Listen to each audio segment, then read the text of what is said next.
1972 मध्ये अल्पवयीन मुलींवर झालेल्या अत्याचाराच्या धक्कादायक घटनेने देशभर संताप उसळला होता आणि महिलांच्या सुरक्षेसंदर्भात महिलांच्या सुरक्षेसंदर्भातील कायद्यात महत्त्वपूर्ण बदल होण्यास चालना मिळाली होती।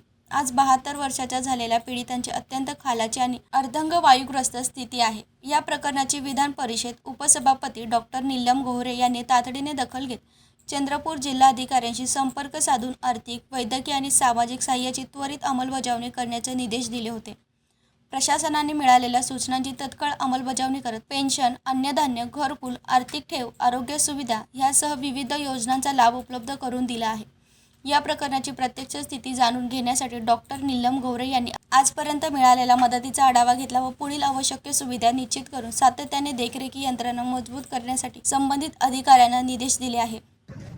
भूषणजी गवई यांनी उल्लेख केला होता की आपली कायदेव्यवस्था जी आहे त्या कायदेव्यवस्थेमधून ज्या प्रमाणामध्ये एका पीडित महिलेला न्याय मिळायला हवा होता तसा मिळाला नाही, तिला न्याय नाकारला गेला। आणि त्याच्यानंतर कस्टोडियल जस्टिस टू विमेन, जेव्हा स्त्रिया पोलीस किंवा जेल किंवा मनोरुग्णालय अशा वेगवेगळ्या ठिकाणी काही कारणामुळे जेव्हा जातात त्यावेळेला त्यांच्यावरती जर का काही अत्याचार करण्यात आले तर ती त्यांनी स्वतःहूनच स्वीकारलं असं मानलं जायचं।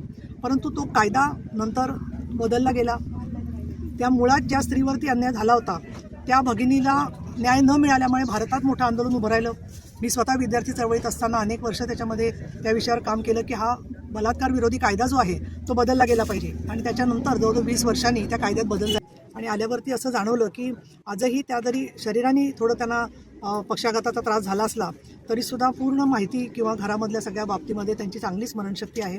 त्यांच्या मुलांना दोघांनाही आर्थिकदृष्ट्या अडचणी आहेत, परंतु महाराष्ट्र शासनाने त्यांना 8 लाख रुपये दिलेले आहेत।